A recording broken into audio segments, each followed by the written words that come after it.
What's up? Welcome. I'm back. This is your boy SK, and I'm going to talk about. I had a question of Gnosticism and decoding the Bible, and I'm gonna. Don't know how long I'm gonna do it for, but I'm gonna do a few videos on Gnosticism, and I'm gonna do a few videos on how to properly decode the Bible, um, using mathematics, right? Uh, And when I say properly decode the Bible, it's because you have to do it mathematically. Like you have to have an understanding of numerology, mathematics, obviously it's kind of a form of numerology as well, and then be versed a little bit in. You don't have to be versed in Hebrew per se, but you have to sort of know at least the Hebrew alphabet and be able to know the mathematical numbers that every letter has a numeric counterpart, so you'd have to know that as well. If you're not doing that and you're just decoding just to decode, then you could then that's because the Bible itself is a book of math, right? It's a book of numbers really.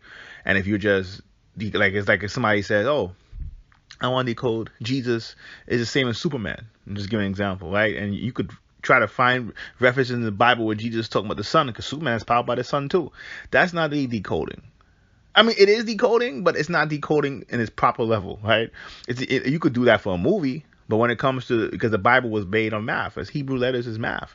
So I'm going to cover decoding, because the question was based on that and associate that with Gnosticism, where they're related, but that's more going into the Israelite or the Jewish part of the Gnostic lineage, right? So first, I just wanted to, before I unload on a series of Gnostic videos, I wanted to just give a brief, and I've touched Gnosticism before, but I wanted to give a brief, and you know, I would say this, I probably will be on this topic for a while because I do want to highlight other types of Christian, esoteric Christian thought. Gnosticism, the Gnostics are the most famous, but there are a lot of other esoteric Christians that have a lot to offer. And because they're not as known, they might help you in your journey, right? Even more. So, but I'm going to go into Gnosticism now. And I'm going to cover Gnosticism a lot differently than other people do. And what I mean by that is this. When you start dealing with Gnosticism, a large problem comes in is that people tend to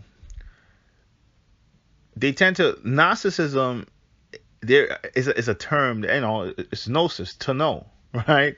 Or like a hidden type of knowledge in a sense. And the interesting thing is that didn't start in one time. So what I mean by that is there was always Gnostics, right? They may not have called themselves Gnostics, right?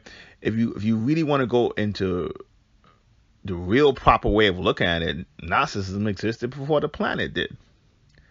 See, or at least before life. The planet existed for a while, 4 billion years. So I'm going to say at least before complex organisms, which came about. I mean, you might have had sponges and certain type of stuff in the sea, about 750 million years ago. But complex organisms, the way we know it now, about 500 million years. Human beings, about 3 million years. Way more recent, right? And the problem is that when you deal with Gnosticism, people tend to look at it as like one incarnation. So what I mean by that is there's one incarnation that is dominant, right? And that's more kind of related to the Mediterranean in a sense. And even people find it in the Nag Hammadi books, right? Like certain so-called lost books, people finding them, which took place fairly recent as well. And when people get into Gnosticism, they tend to be coming from that lineage, right? And which is fine, but Gnosticism is a lot older than the Mediterranean. And then you might get other people who kind of want, because Gnosticism, believe it or not, in some ways is sort of associated with Egypt as well. I mean, the Nag Hammadi library was found in Egypt, right? So there is a Egyptian, no question, link. And you know, then you could argue about, you know, sometimes some of it looks very similar to Buddhism. Some of it looks very similar to Zoroastrianism, right? And you know, and so you're going to get all these different ties. But for the most part, when you use Gnostic, you talk about either the Mediterranean or if you go a little bit deeper, Egypt, because the Mediterranean got their knowledge from North Africa in general. So at least esoteric knowledge, right? So when people hear it, they tend to associate with those two, right, regions. And it tends to be a certain incarnation of Gnosticism. And then what makes it worse is because people don't, most esoteric people are not really scientific. The problem that comes in is that then when you get people who are very logical, right? So you get people who are very logical, right? Which is fine. And then if they go into it, then they will go into, well, okay, Gnosticism, if we're saying Mediterranean, even if you want to say Egypt, it's Kemet, it's very late Kemet, right? So Gnosticism for those types will be much more recent, right? So if I say something like Gnosticism existed before the planet, or Gnosticism existed before a lot of what we call lunar systems or nature-based systems, that it wouldn't make sense if you look at it based on when each system manifested, right? So this is why I say my take on Gnosticism is going to be very different. Yeah, I can give you the general blah, blah, blah, right? I can give, Mediterranean, Egypt, the Nag Hammadi books. There's 66 books not included in the Bible. I can give you all that. But I think what happens is when many people talk about Gnosticism, they tie it into Christianity.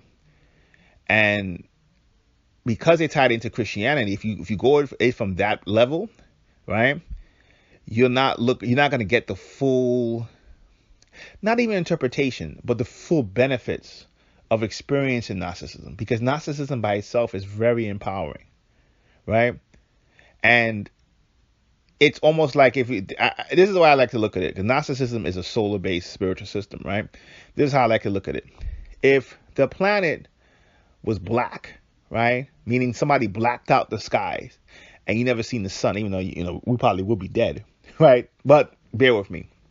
They blacked out the skies, you never seen the sun, right? You never seen the sun ever. That doesn't mean the sun doesn't exist, right? That just means you need more time to decode that the sun is there. And that's what Gnosticism is. If you try to link it to Egypt or the Mediterranean, you're putting a major cap on it, right? In this, and which is fine, because there's different levels of Gnosticism. This is what I'm trying to say. There's different levels of Gnosticism. So when you realize that, take how human civilization evolved, right? When you evolve from animal to human, right? And then you're gonna have some Gnostics who would say we were never animals, right? So, like I said, there is not one style of Gnosticism. Like there's a similar structure that they all have, but they would basically disagree with how to get there, but we all get in the same place. That's what makes Gnosticism powerful. You could have 10 or 12 different ways of going about trying to get to a certain location, but after a while, all 12 of us will get to the same location. And I don't say 12 as an accident. I'm comparing it to the 12 zodiac signs or the 12 disciples of Christ, right? So all the disciples, they're going to be 12 different ways of doing things that have a similar structure, but we're going to all get to the same place. When we all get to the same place, outsiders who are not Gnostic, this is the key. When we all get to the same place, outsiders who are not Gnostics wouldn't be able to tell the difference, right? So I'll give you a perfect example. If you come and say, because in Gnostic circles, there's disagreements with this, right? So if one camp might say Jesus was born divine, right? Jesus himself was born divine, right? And then another camp might say, no, Jesus was a regular human being who achieved a level of divinity that made him seem like God, right? To two outsiders, if one version of Christ was a human who became a God in the flesh and inspired everybody else to do it, and in another version, he was always a God, and when people see him, they just see God, right? To the outsider, they won't be able to tell the difference.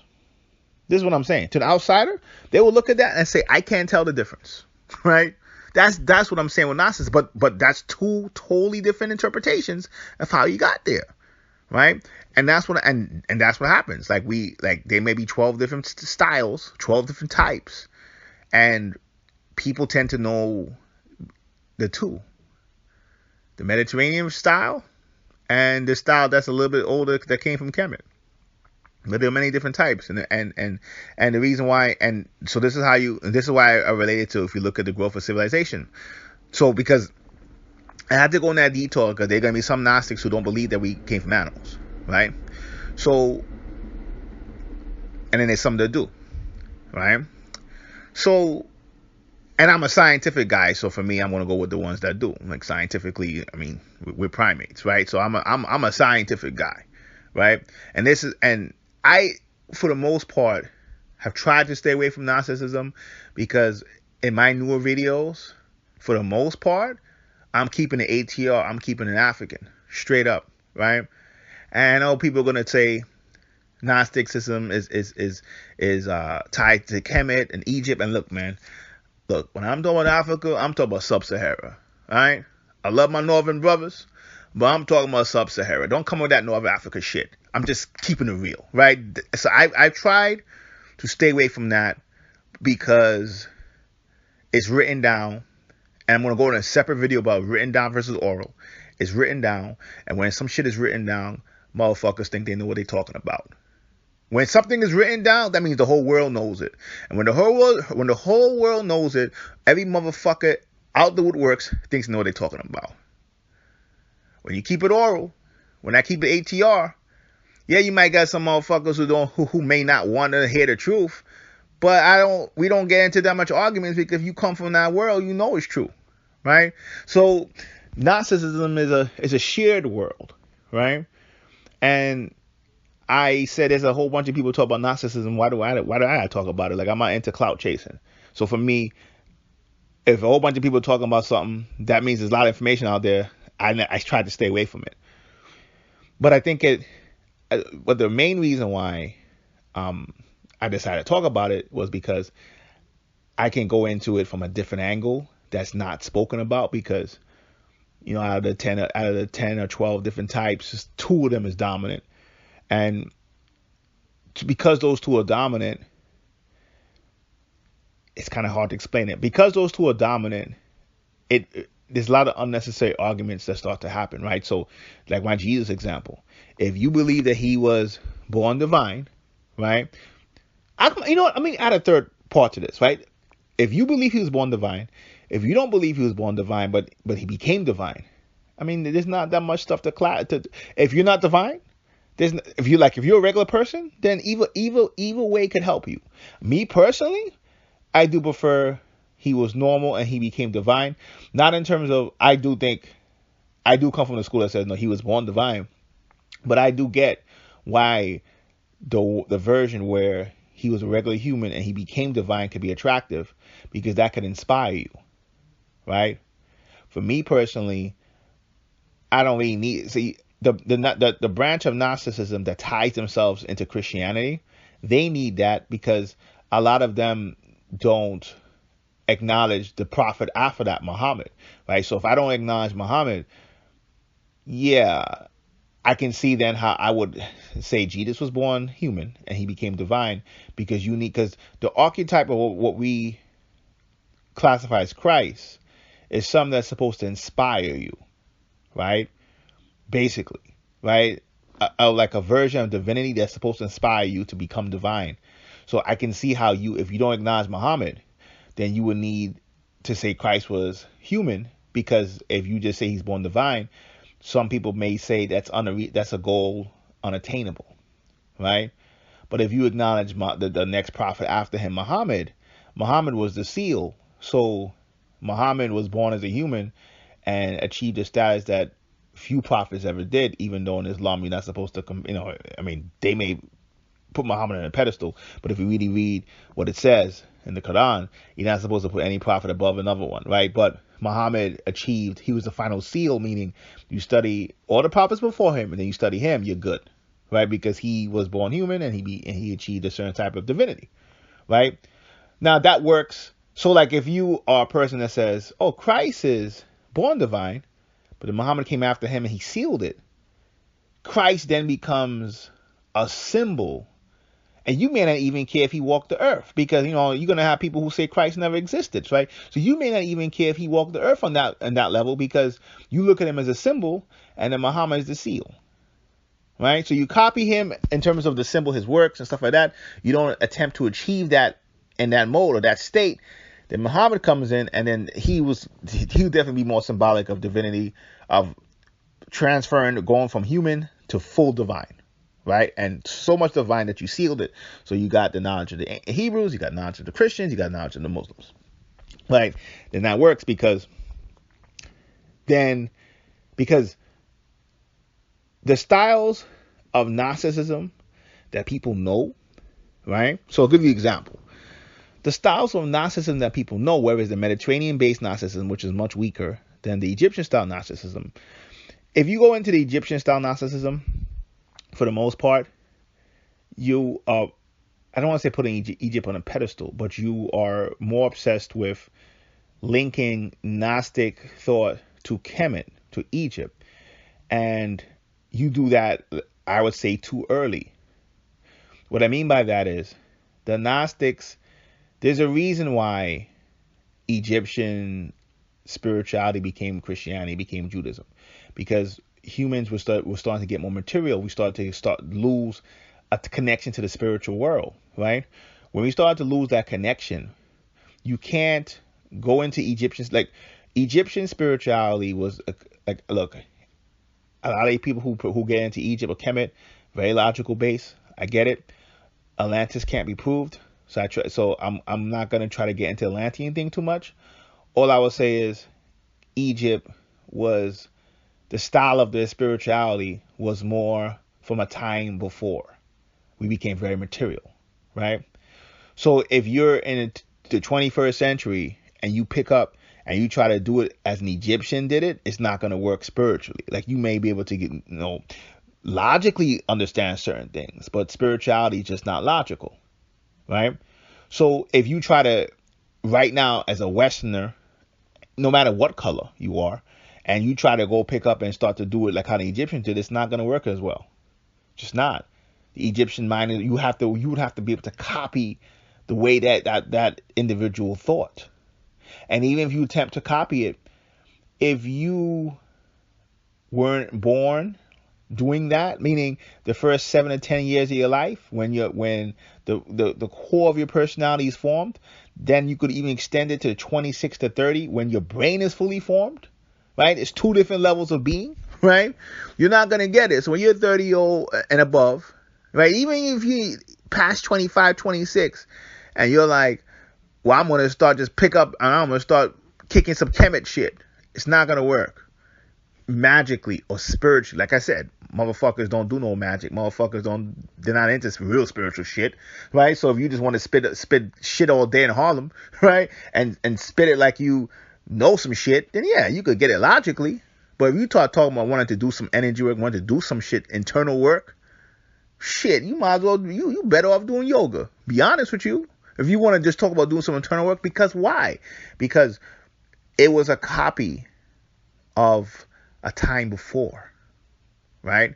That's really the real reason why Kemet fell. Really, no one talks about that, is because they recreated a system so well that as the world started to get more material, that system could not last.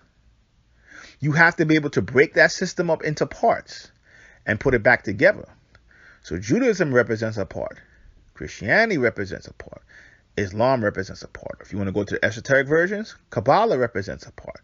Gnosticism represents a part. Sufism represents a part.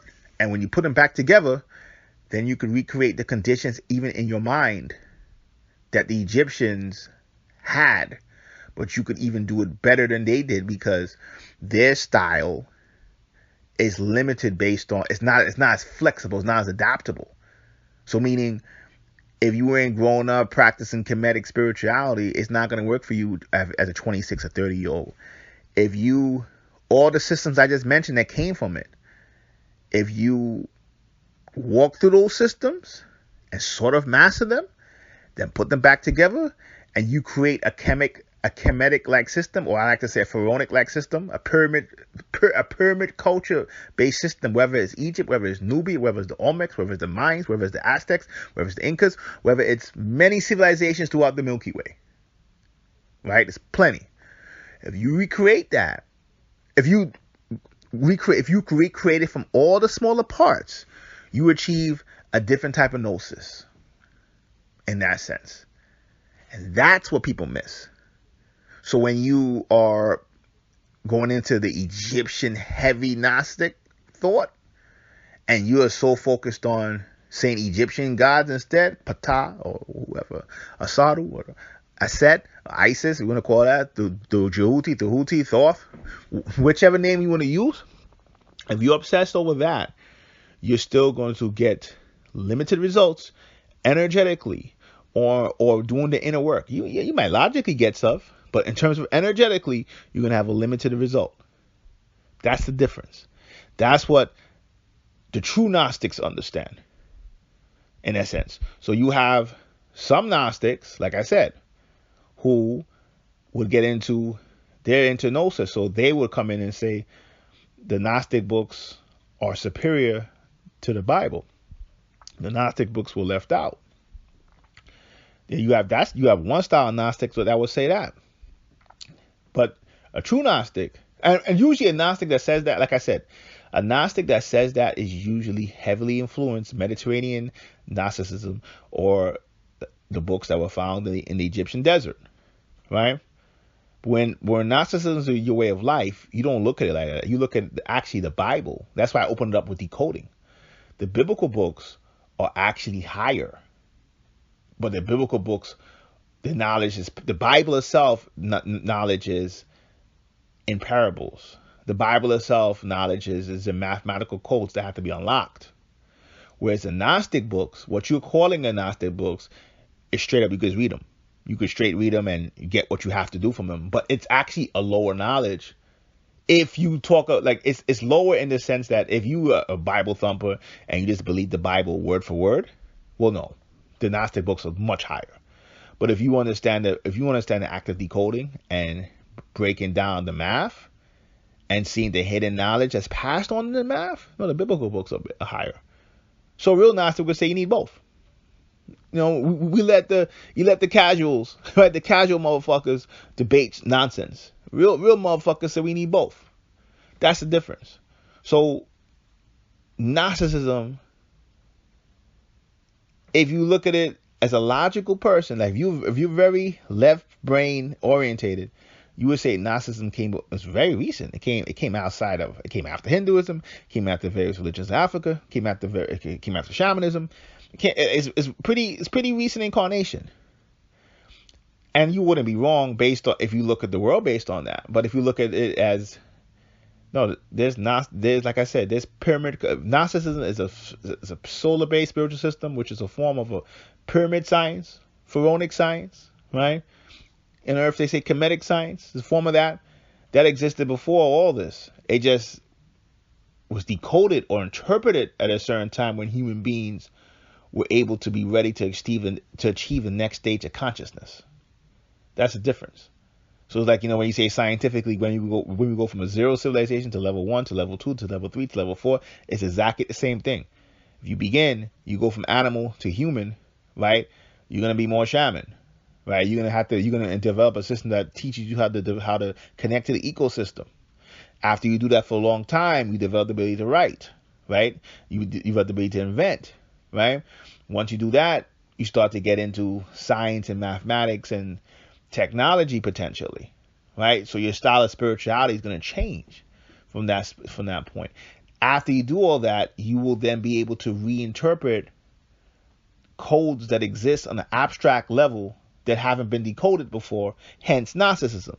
So yeah, you might give it a date. I invented Gnosticism in 2021 in the physical, but it represents, there's certain things in the mental plane and higher, what we call the mental plane, and higher planes than that existed before that some civilizations throughout the Milky Way could interpret before we did, if they were at a more advanced state.